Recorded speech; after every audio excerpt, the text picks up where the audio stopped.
চলেন প্রথমে জন্মদিনের শুভেচ্ছা সম্পর্কে সাকিবের সেই মন্তব্য শুনি।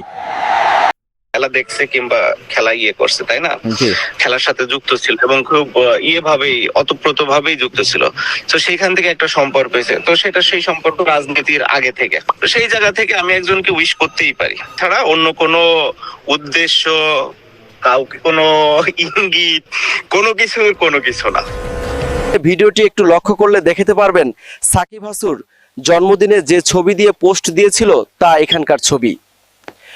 2015 সালের 24 এপ্রিলের অবিস্মরণীয় দিন, যেদিন বাংলাদেশ প্রথমবারের মতো পাকিস্তানের বিপক্ষে টি-20 সিরিজ জিতে রচনা করেছিল ইতিহাসের এক নতুন অধ্যায়। ঐতিহাসিক সেই বিজয়ের আনন্দঘন মুহূর্তে পুরস্কার বিতরণ অনুষ্ঠানে উপস্থিত ছিলেন রাক্ষসী হাসু আপা এবং রাক্ষস পাপন কাক্কু। বিশ্বকাপে উজ্জ্বল পারফরমেন্স ও পাকিস্তানের বিপক্ষে ঐতিহাসিক সিরিজ জয়ের স্বীকৃতি হিসেবে হাসু আপা স্বয়ং সকল খেলোয়াড়কে আমন্ত্রণ করেছিলেন। সাকিব চাইলে তো অন্য কোনো ছবি দিয়ে পোস্ট করতে পারতো, তা না করে তিনি কেন 15 সালের পুরনো ছবি দিলেন? যাই হোক, পরিস্থিতিতে সাকিব জন্মদিনের শুভেচ্ছা না জানালেও পারতে।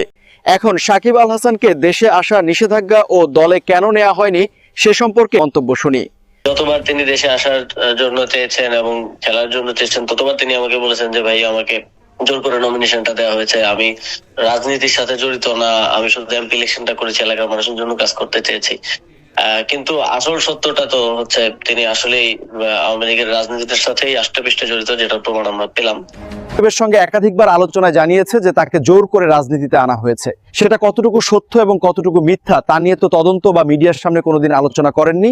জুয়ারি সাকিবের পোস্টের ফাঁদে পড়ে আপনার দুর্বলতা অর্থাৎ ক্ষমতার ব্যবহার দেখালেন। একজন মন্ত্রী হিসাবে হুটহাট করে কোনো একটা কথা বলা যায় না, বলতে গেলে তা নিয়ে 10 বার ভাবতে হয়। বাংলাদেশ ক্রিকেটের স্বর্ণযুগ, যেখানে পঞ্চপাণ্ডব করে সাকিব, তামিম, মাশরাফি, মুশফিক এবং মাহমুদুল্লাহ করিক আমাদের দিয়েছেন অবিস্মরণীয় মুহূর্ত। নেতৃত্বে বাংলাদেশ একের পর এক জয়ের ধারা গড়ে তোলে, ক্রিকেট প্রেমীদের হৃদয়ে জাগায় অগাধ আশা ও গর্ব। আজকে আমরাই তাদেরকে লাঞ্ছিত করতেছি, যা কোনোভাবেই কাম্য নয়। এটি দেখার জন্য আপনাকে অসংখ্য ধন্যবাদ। আপনার কোনো মন্তব্য থাকলে দয়া করে কমেন্টে জানাবেন। ভালো লাগলে অবশ্যই ফেসবুক ও ইউটিউব চ্যানেলটি সাবস্ক্রাইব করবেন।